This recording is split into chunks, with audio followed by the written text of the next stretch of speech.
Afrique du Sud. Pourquoi la haine contre les étrangers explose à nouveau? Pourquoi cette tension entre les Sud-Africains et les migrants, les Noirs africains étrangers en Afrique du Sud, semble ne pas s'arrêter? Pourquoi, malgré les temps qui passent, les choses continuent? Aujourd'hui, nous parlons d'un sujet sensible, mais nécessaire. Depuis plusieurs semaines, l'Afrique du Sud est secouée par une nouvelle vague de manifestations et de violences visant les étrangers, principalement les migrants africains. Eh ouais, les Noirs africains. Des commerces brûlés, des familles contraintes de fuir, des ultimatums lancés publiquement et des milliers de personnes rapatriées. Ok. Nous n'allons pas exagérer, mais plusieurs personnes ont été rapatriées vers leur pays d'origine. Et cette situation choque, elle interroge, elle rappelle des épisodes sombres de l'histoire récente de ce pays. Alors, dans cette vidéo, nous allons comprendre qui sont les groupes à l'origine de ce mouvement. Ah bien oui, il y a des groupes qui sont derrière tous ces mouvements, parce qu'il faudra savoir que bien que la situation se passe en Afrique du Sud, c'est pas tout Sud-Africain qui supporte, c'est pas tout Sud-Africain qui soutient ce qui est en train de se passer. Alors d'où vient cette hostilité contre les étrangers?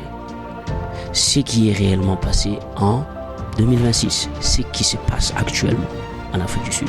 Et pourquoi plusieurs pays africains ont dû rapatrier leurs citoyens en urgence. Ouais, c'était urgent.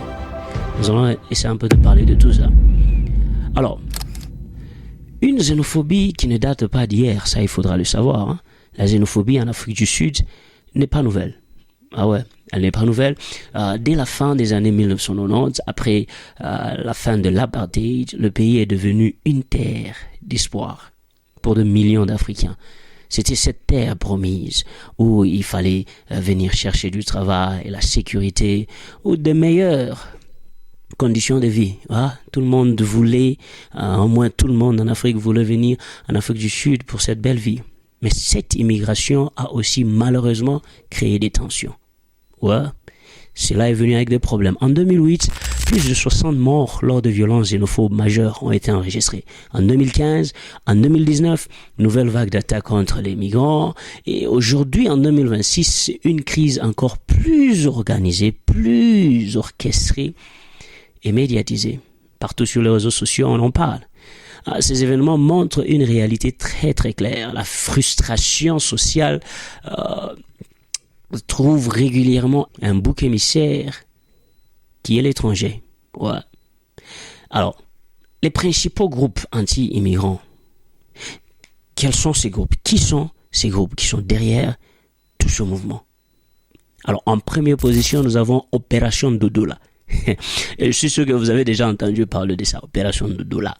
Opération Doudoula, c'est un groupe le plus connu, très populaire. Lutter contre l'immigration illégale, c'était ça qu'ils étaient en train de poursuivre. Ils étaient aussi en train d'essayer de protéger les emplois des Sud-Africains, dénoncer l'inaction du gouvernement, donc la déception que le gouvernement a affichée.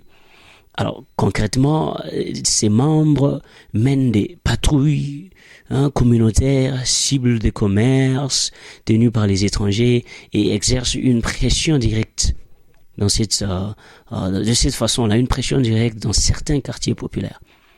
Leur discours était très très simple. Les étrangers sont responsables du chômage, de la criminalité et de la pauvreté. C'était ça qu'ils cherchaient. Alors, ce groupe de Opération Doudoula partait dans des hôpitaux pour empêcher les étrangers parce que selon eux, il y avait un bon nombre d'étrangers qui occupaient les places des Sud-Africains. Alors, cela était en train de saturer les hôpitaux, en train de saturer les endroits publics, les écoles également. C'était un peu ça. Le mouvement de ce groupe Opération Doudoula. En deuxième position, nous avons Marche et Marche, un mouvement plus récent. Celui-ci est plus récent, mais très influent. Ce mouvement s'est fait connaître en organisant des grandes marches nationales en 2026, cette année. Alors, ils ont lancé des ultimatums publics exigeant que les étrangers en situation irrégulière quittent le pays. avant une date précise. Et cette date, c'était le 30 juin cette année 2026. Leurs rappels ont rassemblé des milliers de personnes à Johannesburg, à Pretoria, à Durban et Soweto. La mobilisation a été coordonnée, massive et assumée publiquement. Pourquoi ce mouvement gagne du terrain? Pourquoi est-ce que ce mouvement prend tellement de l'ampleur et il semblerait que tous ceux qui sont en train d'essayer de poursuivre marchent? Un chômage catastrophique. L'Afrique du Sud affiche l'un des taux de chômage le plus élevé au monde. Et dans ce contexte, beaucoup de citoyens pensent que les étrangers prennent leur emploi. C'est ça le discours populaire en Afrique du Sud. Les étrangers prennent nos emplois. Même si, malgré les études, on a découvert et on réalise que les migrants occupent surtout des emplois délaissés. Des emplois délaissés, la perception populaire est différente. Parce qu'il faut savoir qu'en Afrique du Sud, il y a plusieurs nationalités, il y a plusieurs pays en Afrique du Sud. Vous allez trouver les Indiens, vous allez trouver les Éthiopiens, vous allez trouver les Somaliens, vous allez trouver les Congolais. La liste est très très longue. Il y a un système en Afrique du Sud, selon ce qui est en train de se passer, c'est que vous allez vous rendre compte que pratiquement chaque nationalité s'est déjà approprié un certain secteur, un certain type d'activité, de travail en Afrique du Sud, parce que la majorité des étrangers qui se retrouvent en Afrique du Sud trouvent un moyen de se créer des emplois. Alors, il y a des secteurs qui sont appropriés aux Éthiopiens, au moins reconnus. Ça c'est un secteur occupé par les Éthiopiens. Il y a des secteurs qui sont occupés par les Congolais, il y a des secteurs qui sont occupés par les Zimbabwéens et ainsi de suite. C'est pourquoi vous allez vous rendre compte qu'il y a des travaux comme la livraison. Il y a des travaux comme des affaires, des business comme les boutiques.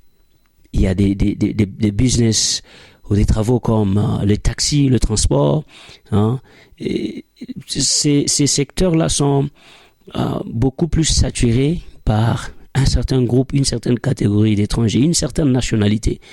Le travail comme la livraison et toutes ces choses-là, c'est beaucoup plus occupé par les Congolais. Vous allez trouver des Congolais, vous allez trouver des Malawites là-bas, vous allez trouver des Zimbabwéens.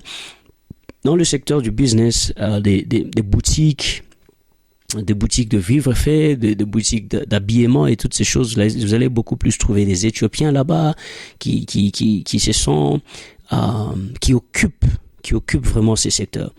Et dans les taxis, vous allez trouver les Congolais, vous allez trouver les Zimbabwéens, vous allez trouver toute une catégorie de gens, mais il semble que toutes ces activités-là sont venues avec les étrangers.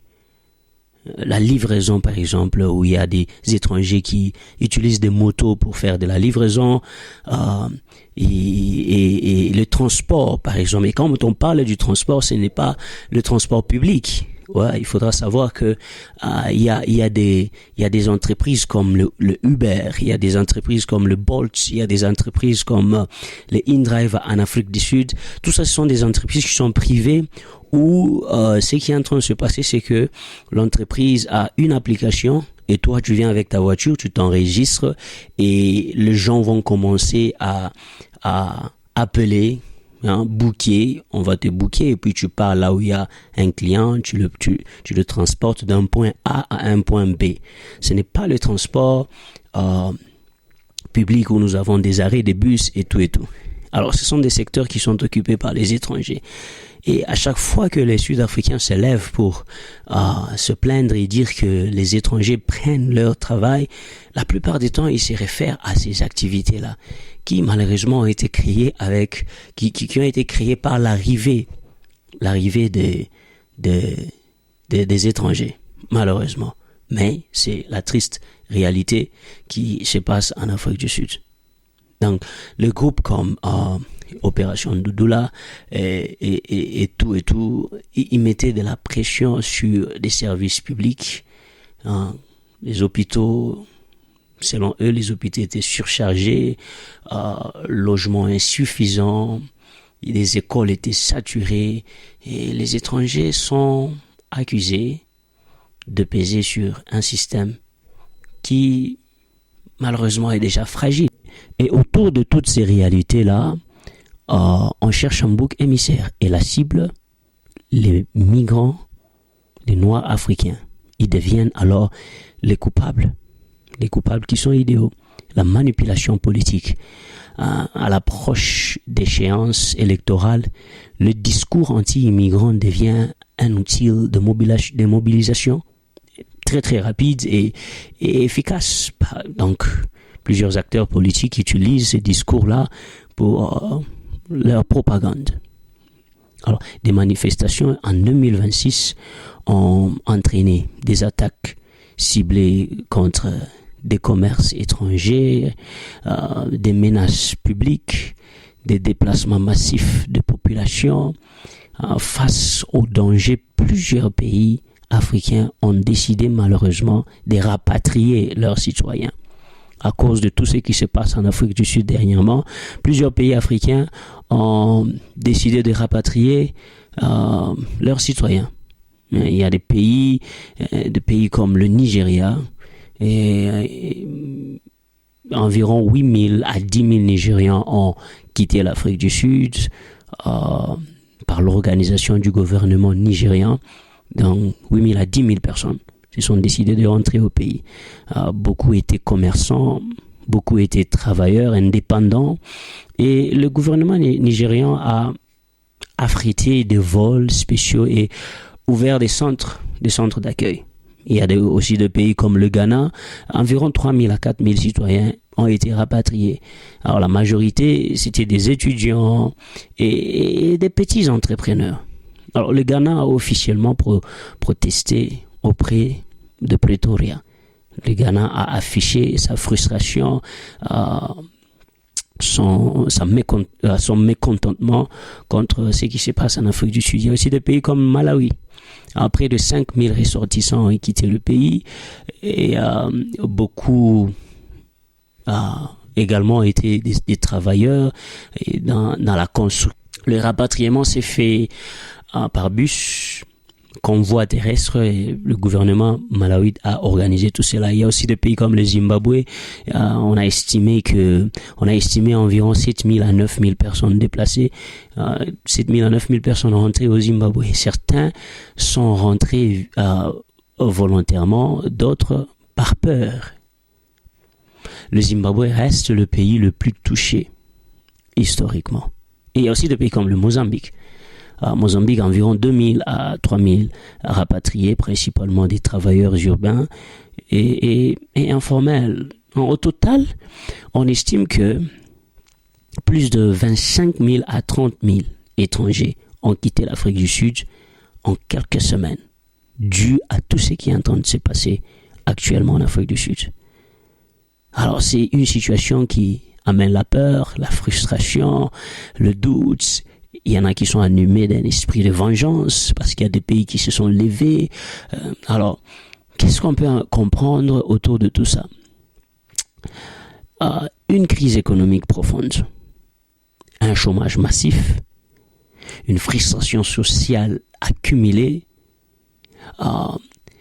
et une instrumentalisation politique très très dangereuse. La violence contre les étrangers ne résout rien. En fait, ça c'est ce qu'on peut essayer un peu de conclure en ce qui concerne tout ce qui se passe en Afrique du Sud. La violence contre les étrangers, ça ne résout rien. Elle fragilise la cohésion sociale, elle isole le pays diplomatiquement et alimente un cycle de haine. Alors, la vraie solution ne viendra ni de l'expulsion, ni des ultimatums, mais on doit quand même essayer en tant que pays de réformer économiquement et socialement, politiquement. Il doit y avoir ces réformes-là très profondes.